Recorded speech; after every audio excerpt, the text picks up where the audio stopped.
જે સાંભળો હેજી અખંડોજી હરિ તારા હાથમાં હરિ મારું ગાડું ક્યાં લઈ જાય વૈષ્ણવ જન તો જેને કહીએ જે પીડ પરાઈ જાણે રે. ક્યાંય મગજ શાંત નો થાય તો શિવ રુદ્રી સાંભળો, યમનાષ્ટક સાંભળો, હનુમાન ચાલીસાના પાઠ કરો, સપ્તપદીના પાઠ કરો, તમને મજા બહુ આવશે. અને હું કદાચ અમે સાંભળીએ બધાને, પણ કદાચ ક્યાંક ને ક્યાંક ચૂક રહી જતી તો હું વૈષ્ણવ સંપ્રદાયના કીર્તન હોત સાંભળું. કેમ કે એની પાસે જે રાગ રાગણી રહ્યા ને તમારું મગજ શાંત કરી દે. શબ્દ ભલે નો સંભળાય, શબ્દ ભલે નો સમજાય, પણ તમારું મગજ શાંત કરી દે. એટલે કદાચ હું એક ટ્રાય કરું છું અહીંયા, જો કે બોલું છું, પણ આજે કઈક મોજ મારી અનેરી છે. એટલે એ પાડવે પ્રીત કરો છો પેલી રે વાલે મારે યા ભરાવાના માવેલી ને દિવસ ઘણા થયા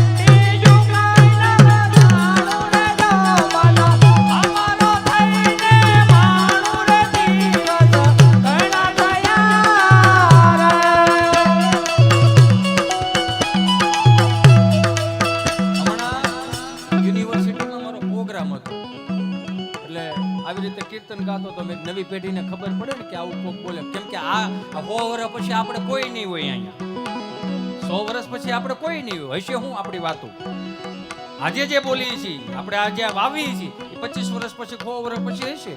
આવનારી પેઢીઓને ખબર હશે કે અમારા બાપ દાદા હું કરતા હતા, અને જોવું પડશે એને. એટલે મને એક યુનિવર્સિટીમાં એક છોકરો ચિઠ્ઠી લઈને આવ્યો, તેમાં સરસ મજાનું ગુજરાતીમાં લખેલું, હિતેશભાઈ પોચું પોચું ગાઓ. મેં કીધું ભાઈ હું રાજ ગઢવી નહીં હો ભાઈ, એ તો એ આખી અલગ જ વસ્તુ છે. એને જોરદાર તાળીઓના નાદ સાથે વધાવો. નાની ઉંમરમાં આવડું મોટું નામ કર્યું. મને ગર્વ થાય કે આજે આજે આજે રાજ ગઢવી અરે મારું બેનર છે,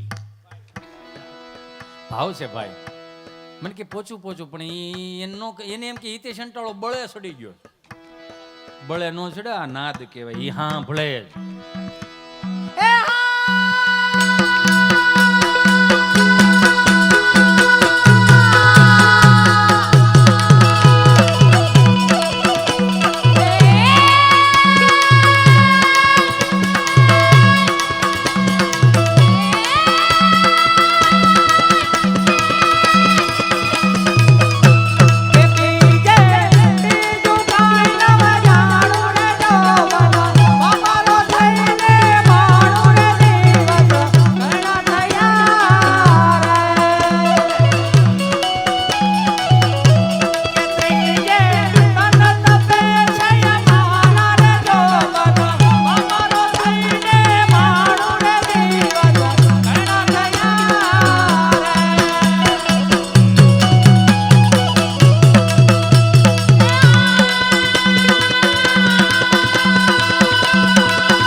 કાનની બુટી પકડીને કહું, દાદાની હાજરીમાં કહું કે દિવાળી પછીનો ખરેખર આ મોજના તોરા છૂટતા રૂવાડા ઊભા થતા હોય ને એવો પહેલો પ્રોગ્રામ મારો આ છે. અને બાકી જાહેરમાં કહું કે મૂળ એટલે મૂળ નામ કમાવા નથી નીકળવું. મને મારા ભોળાનાથે પાતા હતા, મારા દાતારે મને જે કંઈ પણ તમને રાજી કરવા માટેનો જેટલો પણ સમય આપ્યો છે ને, એ બધોય સમય હું તમને રાજી કરવામાં જ કાઢીશ. આ તો પૈસા હું કામ લે, નાના છોકરા છે ને એટલે. હા લે, એમાં શું ખોટું છે? 40 રૂપિયાનું ડીઝલ મળતું હતું તેથી એટલા બધા કલાકારો નહોતા ને. અત્યારે 100 રૂપિયાનું ડીઝલ થયું. કલાકારો જુઓ તમે, એકદમ સાત્વિક કલાકારો. પેલા કલાકારને ગોતવો અઘરો હતો, બોલાવો સહેલો હતો. ગોતવો અઘરો હતો, બોલાવો સહેલો હતો. અને અત્યારે બોલાવો સહેલો છે. સીતારામ સીતારામ. એનું રીઝન છે, તમે એમ થતું હોય ને કે આ એટલા બધા પૈસા હું કામ લે જ ને, એમ કે ગાડીઓ ગદગદિયા કરે થોડી હાલે ભાઈ. હાલે 20 કિલોમીટર ગદગદિયા કરો ગાડી વી જાય એવું તો હોય નહીં. લીપાઈ જાય 3 દી ઓમ શાંતિ લખ્યા છોકરા હાટું કરતા જાય ને, અમે તો તેંટાણો ગમે ત્યાં મળી રહી. કહેવાનો ભાવ કે જે દિવસે તમારું મન શાંત ન રહે ને તે દી ઘરે કીર્તન બેસાડો. હું કામ એનું રીઝન આપું. જે ફળિયામાં કીર્તનો બેઠા હશે ને લાવો લખી દઉં, સુરત અમદાવાદ મુંબઈથી તમે ગમે ત્યારે તમે તમારા છોકરાઓને લઈને આવો ને, ફળિયામાં પગ મુકાવો એટલે છોકરાઓ સીધા ધૂળમાં શું કામ રમવા મળે? કેમ કે આપણા બાપ દાદાનો પરસેવો એમાં પડ્યો છે, એટલે એને મજા આવે. મહાનગરોમાં તમારે બગીચામાં લઈ જવા પડે, લ્યો ઘડીક વળ ખાય વાંદરાની જેમ. પણ અહીંયા જે ધૂળથી રમતા હોય, પાણીથી આમ આમ ગારો કરે ને પછી જે લબો જબ્બો થાય, એવી મજા આપણે જ લીધી છે ને ક્યાં નથી લીધી?